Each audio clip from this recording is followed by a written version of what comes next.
Quentin Tarantino údajne zaplatil viac ako $10,000 za lízanie nôh striptérky, až kým nevyzerali ako sušené slivky.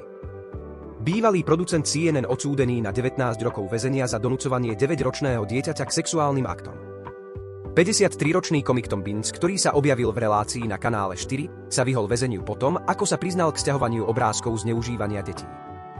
Významný sponzor Clintonovcov a prominentný demokratický aktivista bol podľa správ zatknutý za brutálne znásilňovanie svojho psa. Pedofilný hudobník Ian Watkins je v kritickom stave potom, ako ho väzni zadržali ako rukojemníka a brutálne dobodali. Potvrdené, profesor z Penn State a milovník psov obvinený zo zoofilie je dlhoročný liberál, ktorý prispieval Liz Warrenovej, Hillary Clintonovej a Johnovi Kerrymu. Syrová pizza.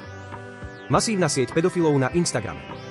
Komplexné vyšetrovanie denníka Wall Street Journal a Stanfordského internetového observatória odhalilo, že Instagram patriaci spoločnosti Meta bol domovom organizovanej a masívnej siete pedofilov.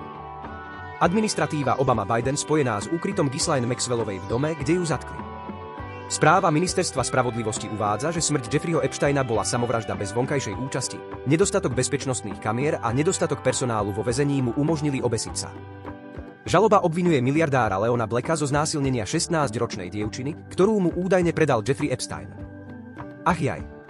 Reakcia výkonnej riaditeľky JP Morgan na odsúdenie Jeffreyho Epsteina za pedofíliu, napriek statusu sexuálneho delikventa sa s ním stretávala celé roky, pretože si nemyslela, že je jej úlohou odstrániť ho ako klienta.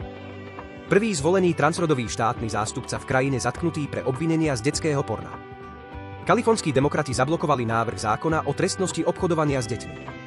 Kalifornský zákonodarný zbor schválil návrh zákona, ktorý znižuje tresty za dobrovoľný orálny a análny sex sekunda deťmi. Bielorusko zavedie chemickú kastráciu pedofilov. Putin zavádza nútenú chemickú kastráciu pre všetkých pedofilov v Rusku.